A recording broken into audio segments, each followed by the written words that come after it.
Catenaccio, we've all heard the word, but what does exactly mean and what it is and how was it applied? We're here to discuss that today on the Calcio FC podcast. I'm your host for today only, Dan Cancian, and I'm joined by my compadre, Catenaccio extraordinaire, Emmet Gates.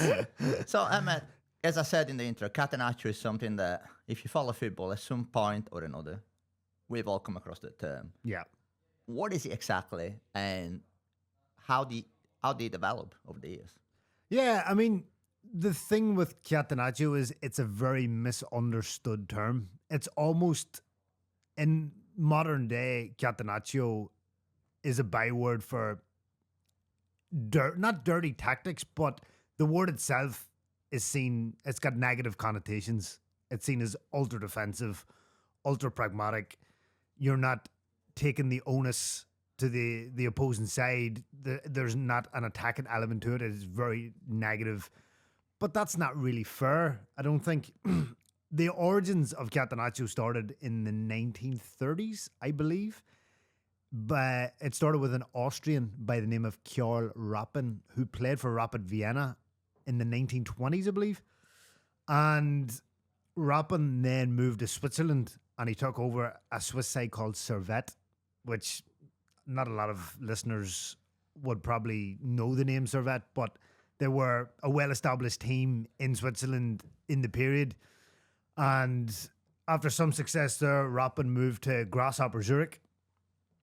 And he continued with his version of Catenaccio. It obviously wasn't Catenaccio from the outset, but it was the origins. It was, you could see where it would eventually lead to in his system. And he won 5 Swiss titles, I think, in that period. And yeah, that was basically the origins of who instigated it. The word Catenaccio basically means what? Bolt door? Bolt, Lock? yeah. It's sort of to symbolize an extra layer of security, which is exactly what Rappan did with his teams, because we should point out for viewers and listeners of somewhat different vintage to ours that at the time there was no such thing. I mean, the only formation was a 2-3-5 or the WM system. Yeah, as was known yeah, in that was England. the standardized system across the world. Yeah. Everyone played the same. Exactly. And so what Rappan did was he basically tweaked that to have the two men in the three midfield, one of them dropping back. And which is why in Switzerland, as you said, which is where he sort of made his managerial, most of his managerial career, it was called the verrou, which is the French word for Catenaccio. It's like a door bolt of a chain even. Yeah. But obviously Catenaccio's become associated with Italian football, and that is because Switzerland and Italy, obviously neighboring countries, and there was a lot of influx from Switzerland into Italy in terms of coaching ideas and players before World War II. Am I right in saying that it's still hard to trace where exactly the idea of Catenaccio arrived to in Italy? But what we do know that it developed in northern Italy, except there was one major exception to that. Am I right? Yeah, exactly. I think it seems to be Trieste was almost the birthplace of what we now know as Catenaccio in Italy. Obviously, we've got Nereo Rocco, who championed the system in the 50s with Padova and then later on with Milan. There was a man who was coach of Salernitana in 1948 called Gippo Vaiani. Seems to be credited with being one of the first almost inventors or who took inspiration from Rappan's ideas and transplanted it into Italian football. Vaiani managed Salernitana in 1948, and he seems to have been the one who brought it into the Italian consciousness. There is this story about Viani. He claims that the idea of Catenaccio came to him as he walked along the seafront in Salerno, and he saw the fishing trawlers either going out or coming back into the port, and he thought, okay, they have a fishing net, but then they also have a second net to ensure that they catch all the fish that goes through the first net. And he thought, if we have another player behind our back three, as you were, then we'll have another layer of security. Yeah. And it was very successful, as you said, the Salernitana. But this was a very case of early doors Catenaccio. Yeah, it wasn't the Catenaccio that we all think of when we get to Helenio Herrera and Nereo Rocco, there's a very primitive version of Catenaccio. Because as you mentioned Rocco and Herrera now, when we think of Catenaccio, we think of those two. Helenio Herrera at Inter Milan, Nereo Rocco at Triestina, Padova, mostly AC Milan. Both of them, they made their living out of Catenaccio, at least in Serie A. But they employed a very different style of Catenaccio. They were similar. The philosophy was similar, but it was also very different. Yeah. So maybe we should dig into that. Yeah. So how was it? What was the key difference between Rocco and Herrera? So I think Herrera's Inter, La Grande Inter, as they became known as, they were more attack-minded than Rocco's. I think Rocco's was Catenaccio in the sense of how you imagine Catenaccio to be. When we think of Herrera's Inter, the wing-backs were ultra-attacking. Giacinto Facchetti, I think he got over 30 goals in Serie A alone in the first 5 years or 6 years that Herrera was at Inter. Like, for a fullback, that was unheard of at the time. The prototype of a modern wing back. Exactly. Him and Nilton Santos in Brazil, they redefined the role, absolutely. And just before we go any deeper into Herrera, we should point out that Inter actually adopted Catenaccio long before Herrera arrived at Inter Milan, with Alfredo Forni was the man who sort of expanded on Rappan's Catenaccio by getting their right back to drop deep to mark the opposite winger, and then having the right side of the centre back, as it were, shifting inside behind the other two centre backs. To sweep up? Yeah, to sweep up. And that led to the creation, I suppose we can say, of a new role that what in Italy is called a tornante, which means a returner, which in current sort of football lingo would be a player who goes up and down the same flank, the same wing, as it were. Yeah. And has both attacking duties and defensive duties. But as you said, Herrera took that to a whole new level, because his right side centre back here was dropping back, but it was a marking man, Tachisi Bornic in this case, which allowed Facchetti to be bombing up down the other wing. Yeah. And that was effectively a 1-3-3-3 formation. Yeah. Yeah. And as you were saying, he was very successful with that. Yeah, and I mean, you think like Herrera, he won La Liga with Atletico Madrid. Inter president Angelo Moratti wanted Herrera, brought him in, and he was there for 8 years. Inter won a couple of Serie A titles. They won the European Cup back-to-back. Was it 64 and 65? Yeah, or so 65, they won the Serie A in 63, 65, and 66. They lost the title on a playoff in 64 to Bologna. Yeah, still controversial. Yeah, still controversial. I believe the only time the Scudetto has been decided in a playoff. Yeah. And then they won the European Cup in 65 and in 66. And that was after AC Milan won the European Cup in 1963. So now, AC Milan had a great libero of their own in Cesare Maldini. Yeah. Which is obviously, Paolo Maldini's father and future Italy's manager. But I think that is, as you were saying at the top of the show, that Catenaccio is misunderstood. Now, when you look at the figures, AC Milan were not a defensive side at all. AC Milan scored 83 goals in 34 games as they won the league in 1960-1961. That is not a defensive side at all. Yeah. Roma finished second, and they scored 22 goals fewer than they did. Yeah. And one of Rocco's key tenets in every interview that he gave was always, we can defend, but we are here to put the ball in the back of the net. Yeah, because, despite it all, Rocco and Herrera both knew that if you don't score goals, you don't win games. No. You can't win a league by drawing every game. Exactly. I mean, in Herrera's first season, Inter Milan scored 73 goals in 34 games, but they finished second to Juventus. Then they finished third the following season. And Moratti, who you mentioned, who was obviously the father of Massimo Moratti, that Football Italia fans will know and love. So the younger Moratti is famous for churning through managers, but that's definitely something he took from his dad, because his dad went through 12 managers in 5 years at Inter Milan. And after Herrera arrived at Piano Gentile at Inter Milan's training ground, the first 2 seasons he was like, well, yes, the team is scoring lots of goals, but we're not winning. And he even went as far as inviting Edmondo Fabri, who had managed the Italian national team, to the club's headquarters and effectively offered him a job. Until then, he thought, I'll give Herrera another chance. And Herrera then realized that he had to change his style because, scoring goals was not delivering results. So he went ultra defensive. Yeah. As we said, by getting, his right side centre-back to become a marking player, Tarcísio Burnic, who played for Italy in the 1970 World Cup, and having Facchetti bombing up and down the annoying.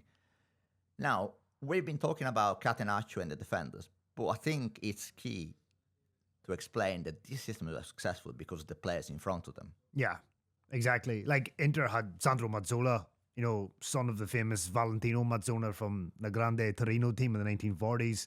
There was Luis Suarez there, who, if I'm not mistaken, won a Ballon d'Or with Inter in the 60s. Not the Uruguayan Luis Suarez, we should point out for viewers and listeners. Yeah, the original Luis Suarez. The OG, yeah. Yeah, the OG Luis Suarez. But, yeah, so Herrera had brilliant players. It wasn't just Facchetti bombing up and down, scoring all the goals by himself. He had to have quality in attack, and he had that throughout the team. And I think perhaps Rocco's system, obviously, Dan, we're too young to have seen them in person, but by all accounts, Rocco's version was slightly more defensive than Herrera's. But then, as you said, it got to the point where Herrera had to win. So he had to become the man himself was ultra disciplined. Yeah. It was the system above all else. Any individuals that kind of got, notions of grandeur, they were cast aside. He was all about the system. Would it be fair to say that Rocco's Milan, that won the European Cup in 1963, that is probably the first time a system has been successful in a continental competition? Because the first 10 years of the European Cup, Real Madrid, Barcelona and Benfica, it was very much a vibes football, for wanting of a better word. Yeah. It was free-flowing, attacking football. Yeah, put the best 11 players on the pitch and just... Exactly. And I think that Rocco changed that with his Milan in 1963. Yeah. But I think back then Catenaccio was just a system where you were slightly more organised defensively. But the dark arts connotation of Catenaccio comes in with Helenio Herrera and his skullduggery. I think we can describe the dark arts. Yeah, the dark arts, the need to get an edge wherever possible. Yeah. And we should point out that Herrera was not just a revolutionary from a tactical standpoint. Herrera introduced the retiro to the players, which is an Italian practice where the team effectively moves to a hotel. They can't see their partners. Yeah. They can't see... They're stripped of all joy. It's basically you focus on the game for 3, 4, 5 days. You basically train, sleep, eat, Yeah. and repeat, as the saying goes. Yeah. And it was incredibly focused on nutrition, on recovery of the players. Yeah. And Herrera himself was doing yoga in the 60s. It was, yeah, absolutely. And I think he says it's something along the lines of one of his sayings is like, he who doesn't give all gives nothing. So it's basically you're all in or you're not in at all. That was his mantra. It was an innovator in a lot of respects. Yeah. By all accounts, he was also tyrannical with his players, which is why, as we'll see later on, his system and the pressure of winning came as much as from him as it did from external circumstances. Yeah. And Inter were so successful, they won 3 league titles in 4 seasons, won back-to-back European Cups. But then it gets to a point where there is a sort of change in dynamic. There is a feeling that maybe there is more to football than just being ultra-defensive and try and get one over your opponent whichever way you can. And it's not total football yet because it's about 5-6 years down the track. Yeah. But there is a feeling that things can be done a different way. Yeah. And Inter Milan make the European Cup final again in 1967, and they face Celtic. Yeah. The Lisbon Lions, who unlike Inter, have not been assembled to a great cost. They're all they're all lads. local lads, and they all lived, what was it, 11 miles or something with each other? Or like it was something that you will never see again. Yeah. All local lads, all living within a certain mile radius from each other. But Inter take the lead, which is the best thing that can happen to them. Yeah. They go one. Tailor-made for that version of Catenaccio. Strike early, sit back, soak up pressure. They go 1-0 up, and then what happens? Then do they sit back and defend, or do they just concede and crumble? Yeah, like Celtic just absolutely dominate them for the Yeah. rest of the game, and they tear them to shreds.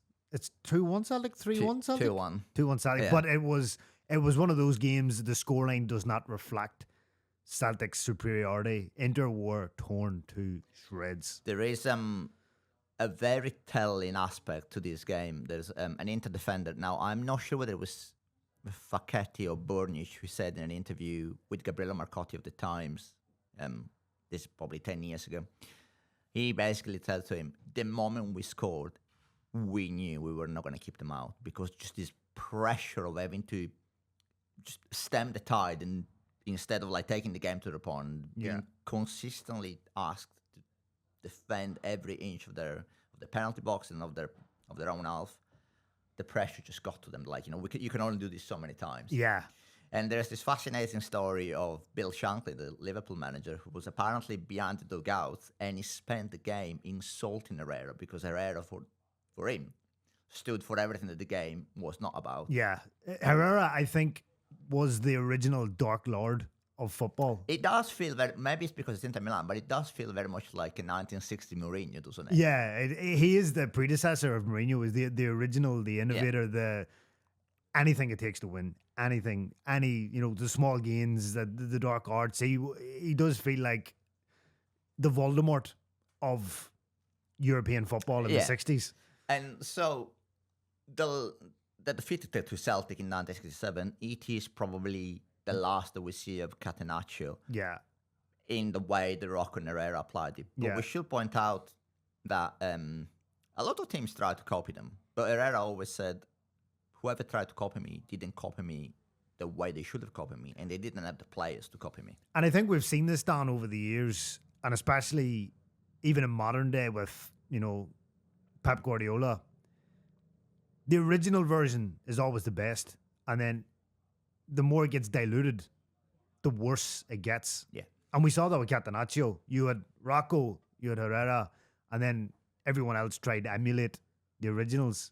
And you can never, in Italy they say reheated soup never tastes the same twice. Yeah, no, so, exactly. And that's essentially what it was. Every person that tried to copy Catenaccio did so with inferior players, and the system just become ultra negative. And that's, I think, where the backlash against Catenaccio, or the stigma of a Catenaccio, comes from. Perhaps to a certain extent it's Rocco and Herrera, yes, but it's all the imitators down the line that diluted it, and then it just become a dirty word. Absolutely agree with that. And also I think there is an element I think you need to acknowledge the fact that if a system could be negative, but if it delivers results such as winning the league, winning multiple European Cups, because Milan and Inter won 2 European Cups each in, a decade? Yeah. So those results are worth it. If it's just a case of like scraping a nil-all draw away from home, then it's a complete different, you're talking about completely different dynamic. So Catenaccio gets effectively, has had its day. It gets cancelled. It gets cancelled, yes. It gets cancelled, yeah. But I think that's the thing, Dan. It's every tactic reaches a summit, and eventually the only way is down. We've seen this throughout the history of the game. Tactics come and go. It has this period where it takes everyone by surprise. People don't know how to adapt. It conquers the world. But then eventually tactics evolve and it gets replaced by something else. They do. They evolve. I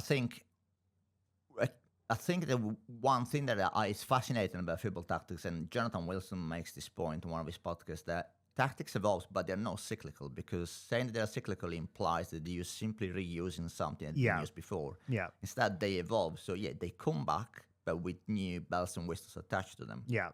And Catenaccio doesn't come back at all. I mean, it gets wiped out by the total football revolution. Yeah. One thing that does remain in Italy, however, is the sort of skewed system where you have a libero, which is a player behind, like basically you have a back four with the players dropping further back, then you have 3 defenders. Yeah.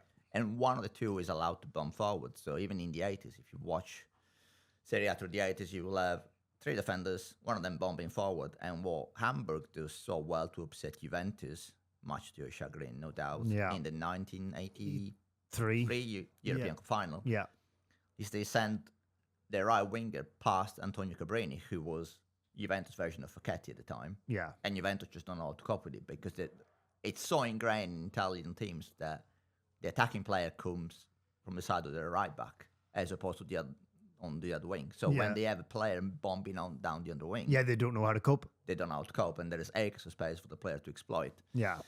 So overall, I think Catenaccio is probably one of them. I would say Catenaccio and Total Football, the WM, probably the three, before we get into the modern football, of course, the three core revolution, probably the three milestones of football tactics between the, say, 50s and 70s, I would say. Yeah.